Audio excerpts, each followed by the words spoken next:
The volatile world we live in today is suffering from a wide variety of toxins to which we are the antidote culture, hereon referred to as AC.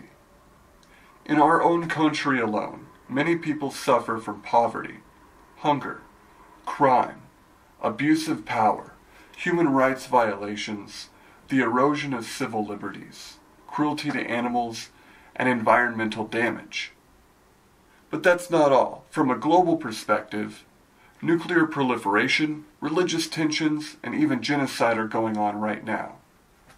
A third world war has been a distinct possibility for a long time. Is all of this necessary? Is any of this acceptable? Is there anything we can do about it? So what's the plan?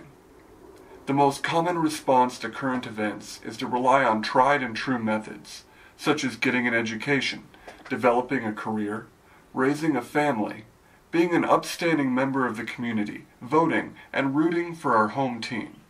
That should be enough, right? Well, no, it's not, and here's why. While participating in the established system is what we are supposed to do as responsible people, the established system that we are participating in is failing us, not the other way around. Now that our civilization is globalized, factional competition has nowhere to expand except outward like a virus. With overpopulation on the rise, we have two options. We can either get off of this rock or solve our domestic issues. I suggest doing both, because our problems are only going to follow us to Mars.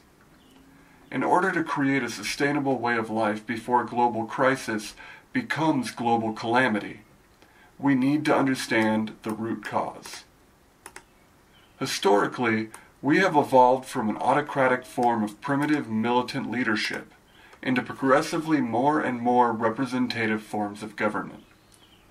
When official authorities resort to using force to ensure social cohesion, rather than continuing that progress of the trend of governance towards greater representation, it instills fear in the public, fear of the government, and fear of each other.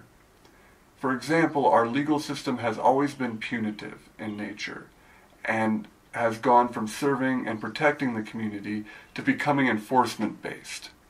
This means that we are simply hunting for, catching, and punishing the bad guys. And that's a lot of negativity and pain being injected into our community. I don't have to tell you how it perpetuates more crime. That bad example given to us by our leaders trickles down through all sectors of society into our homes and families where we practice what we have been taught. And that's where the solution begins. It all boils down to our everyday, commonplace, routine social dynamics, in the microcosm of our own social bubble. The harms such as hostility, insults, punishment, condescension, and consequences that we use to manage our relationships instills fear, which promotes competition. It breaks down communication and serves to obstruct cooperation. To create change in the world, which despite many discouraging factors is possible. Not only can you change the world, you are the only person who can. And even though that doesn't make sense, it's true and you know it. The key is to implement on a micro scale the changes that we would like to see on a large scale. And it serves to reason that if our changes are in fact an improvement, that they will win out in competition with the other inferior practices in the social circles, institutions, organizations, and nations around us. That's where antidote culture comes into the picture. We can catalyze a positive impact that will inevitably spread. Informal social dynamics reward some personalities more than others, which results in an imbalanced and unequal representation of any group. Non-confrontational personality types are marginalized through no fault of their own, while more aggressive people dominate as if that's appropriate.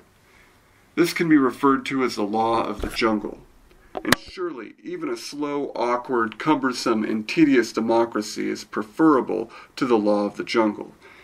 And in order to liberate ourselves from the jungle, it is necessary to organize into a more appealing setting, and while ideal locale is relative, antidote culture provides a platform consisting of 4 minimum basics.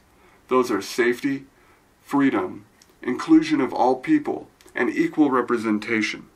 From there, the sky is the limit. By strictly adhering to procedures, AC is able to create a recreational community with a reduction in harm and thereby less fear, which will promote communication and cooperation. We are a circle of friends striving to be the change that we want to see in the world. We host recreational activities and hold monthly member meetings. Members are required to respond to each monthly ballot, so please provide your name, phone number, and email address to be involved in our club.